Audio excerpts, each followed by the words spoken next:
Hello বন্ধুরা, welcome to my channel. আজ আমি তোমাদের সাথে শেয়ার করব সম্পূর্ণ নিরামিষভাবে কচুরলতি বানানোর রেসিপি। এটা কিন্তু খুব সহজেই তৈরি হবে, কিন্তু খেতে কিন্তু খুবই টেস্টি লাগে। চলো রেসিপিটা শুরু করা যাক। প্রথমে আমি কচুরলতিগুলোকে এভাবে কেটে নিয়েছি। আর এখানে সর্ষে, দোকানে যে গুঁড়ো সর্ষে পাওয়া যায় ওটাকে কিন্তু একটু উষ্ণ গরম জলে ভিজিয়ে দিয়েছি। আর নিয়েছি এখানে কাঁচা লঙ্কা 3-4টে, এভাবে কেটে নিয়েছি। দেখো, রান্নাটা করার জন্য গ্যাসে কড়াইটা বসিয়ে দিয়েছি। এর মধ্যে নিয়ে নেব তেল।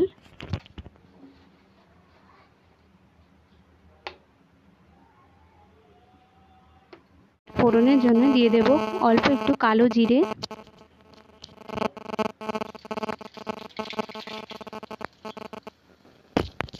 এবার দিয়ে দেব কেটে রাখা কাঁচা লঙ্কা,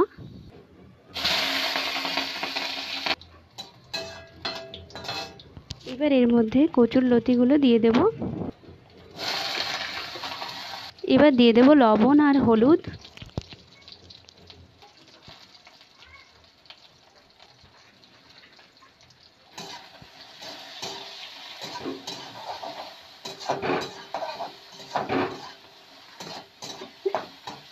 এবার এর মধ্যে অল্প একটু জল দিয়ে দেব যাতে লতিগুলো ভালোভাবে সেদ্ধ হয়।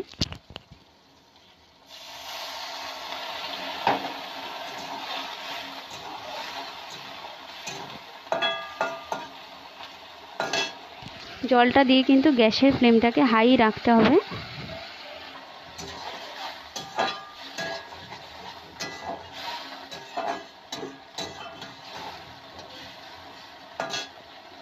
এবার এর মধ্যেই দিয়ে দেব যে সর্ষের গুঁড়োটা, যেটা জলে ভিজিয়ে রেখেছিলাম ওটাও।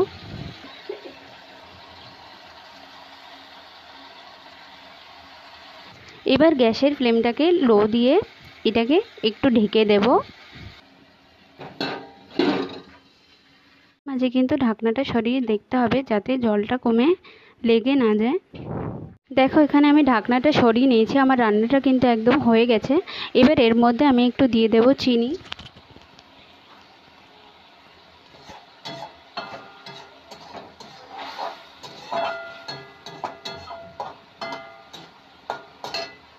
এবার এটাকে আমি নামিয়ে নেব। দেখো, নিরামিষভাবে কচুরলতি তৈরি কিন্তু একদম হয়ে গেছে। তোমরাও কিন্তু বাড়িতে এইভাবে বানিয়ে দেখো, তোমাদেরও কিন্তু খুব ভালো লাগবে। আর আমার ভিডিওটা যদি তোমাদের ভালো লাগে তাহলে কিন্তু অবশ্যই ভিডিওটাকে লাইক করো, শেয়ার করো, কমেন্টস করো। আর চ্যানেলটাকে সাবস্ক্রাইব করতে কিন্তু একদম ভুলো না। তোমরা কিন্তু সবাই খুব ভালো থেকো। টাটা।